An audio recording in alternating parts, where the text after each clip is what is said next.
ഒരു നുണ പല പ്രാവശ്യം പറഞ്ഞാലേ സത്യമാകുമെന്ന് ഇന്ത്യയിലെ ഏറ്റവും നന്നായി അറിയാവുന്ന ആളുകൾ സംഘപരിവാരമാണ്. ഇന്ത്യക്ക് പുറത്ത് വേറെ ചില ആളുകളാണ്. അതിങ്ങനെ പറഞ്ഞുകൊണ്ടിരിക്കുക, ഇടയ്ക്കിടയ്ക്കിടയ്ക്ക് ഇങ്ങനെ പുട്ടിന് പീര പോലെ ഇത് കയറ്റിക്കൊണ്ടിരിക്കുക. അവസാനം ഒരു ദിവസം ഇത് നിയമമാക്കി മാറ്റുക, നമ്മുടെ നാട്ടിലെ വഴക്കമാക്കി മാറ്റുക. അതാണ് തന്ത്രം. അതുകൊണ്ടാണ് അഭിഭാഷകരുടെ ഒരു പരിപാടി, സ്വകാര്യ ചടങ്ങാണ്, അതൊക്കെ വെച്ചോട്ടെ, പടവട വെച്ചോട്ടെ, നിങ്ങളുടെ ഹൈക്കോടതിയിൽ അത് തടയാൻ നിങ്ങൾക്ക് നിയമമൊന്നുമില്ല, ആ ചടങ്ങിൽ തടയാൻ നിയമമൊന്നുമില്ല. പക്ഷേ ഹൈക്കോടതിയിലെ ജഡ്ജിമാർ പങ്കെടുക്കാതിരുന്നത് കുഴപ്പമാണെന്ന് പറയുക, അവിടെയാണ് പ്രശ്നം. ഇത് ഏതാണ് ഈ ചിത്രം എന്നുള്ളത് നമ്മൾ ഒരുപാട് തവണ പറഞ്ഞാണ്. എന്നാൽ ഒന്നുകൂടെ പറയാം.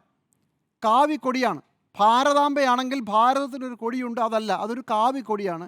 ഭാരതത്തിൻ്റെ കൊടിയുടെ രൂപമോ നിറമോ ഒന്നുമല്ല അതിനുള്ളത്.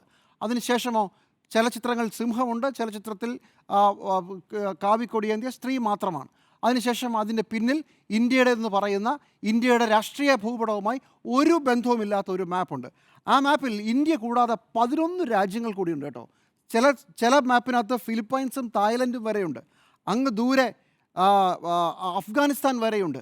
ഇതിനിടയ്ക്ക് കൂട്ടാവുന്നതെല്ലാം കൂട്ടിയിട്ടുണ്ട്. അതും കൂട്ടിക്കോളൂ, RSSൻ്റെ സ്വപ്ന ഭൂപടമാണ്. പക്ഷേ അത് ഇന്ത്യയുടെ ചിഹ്നമാണെന്ന് പറയുന്നിടത്താണ് നമുക്ക് പ്രശ്നം. അത് ഭരണഘടനാ വിരുദ്ധമാണ്.